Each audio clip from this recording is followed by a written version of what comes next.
Пайғамбар саллаллаху алейхи вассалам айтады, сондықтан хадисте келеді, имам Тирмизиде болу керек. Алла тағала дауысы әдемі емес, сымбатты емес бірде-бір пайғамбар жібермеген дейді. Көрдіңіз ба? Пайғамбарлардың барлығының дауысы не болған? Жағымды болған. Уағызын тыңдаған кезде, ой, бір дауысы жағымсыз бәлекенсің деп адамдар кетіп қалмайтын болған жанына.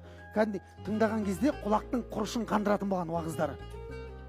Соны тыңдап отыра береді екен адамдар деп ойладыңыздар ма? Тыңдамайтын болған ғой соны. Тыңдаса үмметтер көп болар еді ғой. Тыңдамайтын болған да, көрдіңіз ба?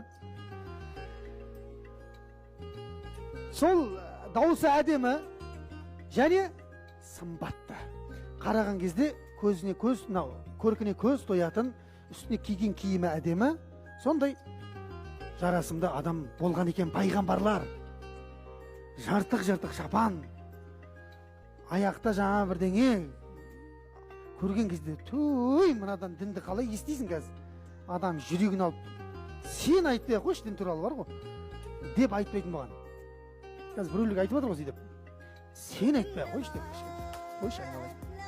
Басқа біреу айтсыншы деп. Бүкіл пайғамбарлардың дауысы әдемі және сымбатты болған. Ешкім жеркенбейтін болған олардан. Кетті ма? Сөйтіп деп пайғамбар саллаллаху алейхи вассалам айтады. Ал сендердің пайғамбарларың дейді. Өзінің сахабаларына айтып отыр бұны. Сендердің пайғамбарларың дейді. Ең дауысы әдемісі және ең сымбаттысы дейді. Юсуф пайғамбар қақта қалды? Қалып кетті. Біз толған айды көрген кезде дейді. Пайғамбар саллаллаху алейхи вассаламмен салыстыратын едік дейді, сахабалар айтады. Толған ай ештеңе болмай қалады дейді пайғамбар саллаллаху алейхи вассалам жанында.